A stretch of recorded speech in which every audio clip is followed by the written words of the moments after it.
ভারত বাংলাদেশ ক্রিকেটের দ্বন্দ্বে এবার পাকিস্তানের এন্ট্রি। ভারতের মাটিতে খেলতে বিসিবির দফায় দফায় নারাজের পর বাংলাদেশের পাশে এসে দাঁড়িয়েছে পাকিস্তান ক্রিকেট বোর্ড। বিসিবির অবস্থানকে প্রকাশ্য সমর্থন দিয়েছে দেশটি। পিসিবি পরিষ্কার জানিয়ে দিয়েছে, বিশ্বকাপে বাংলাদেশের নিরাপত্তা নিয়ে উদ্বেগগুলো যৌক্তিক। সেই সাথে ভারত যেন বাংলাদেশকে চাপ দিতে না পারে সেটাও দেখা হবে ইসলামাবাদের পক্ষ থেকে। আইসিসি যদি এই সমস্যার সম্মানজনক সমাধান না করে তবে পাকিস্তানও বিশ্বকাপ বয়কটের কথা ভাবছে, এমনটি জানিয়েছে ভারতীয় সংবাদ মাধ্যম এনডিটিভি। এমত অবস্থায় প্রশ্ন উঠছে, ভারত কি তাহলে একঘরে হয়ে পড়ছে?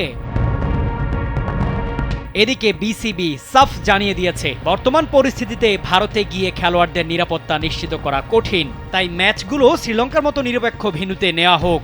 ইতিমধ্যেই আইসিসির প্রতিনিধি দল ঢাকায় এসে বিসিবিকে মানানোর চেষ্টা করলেও মন গলেনি কর্মকর্তাদের। উল্টো পাকিস্তান প্রকাশ্য সমর্থন দেওয়ায় এখন চাপের মুখে বিশ্ব ক্রিকেটের নিয়ন্ত্রক সংস্থা। আইসিসি অবশ্য এখনো আনুষ্ঠানিকভাবে কোনো হুমকির কথা স্বীকার করেনি। এবার পাকিস্তানের সমর্থন পাওয়ায় ভারতে বাংলাদেশের বিশ্বকাপ খেলার সংকটে যোগ হয়েছে নতুন মাত্রা। ৭ ফেব্রুয়ারি টি-20 বিশ্বকাপ শুরু হওয়ার কথা থাকলেও ভেন্যু নিয়ে এই জটিলতা এখন চরম পর্যায়ে। বাংলাদেশ ও পাকিস্তান যদি একযোগে অনড় থাকে তবে আইসিসিকে হয়তো বড় কোনো সমঝোতায় আসতেই হবে। ভারত বাংলাদেশের চলমান ইস্যুতে পাকিস্তানের এই সমর্থন কি বিশ্বকাপের সমীকরণ পুরোপুরি বদলে দেবে? সেই প্রশ্নে বিশ্ব ক্রিকেট প্রেমীদের নজর এখন আইসিসির চূড়ান্ত সিদ্ধান্তের দিকে। শামীম খান, কালবেলা।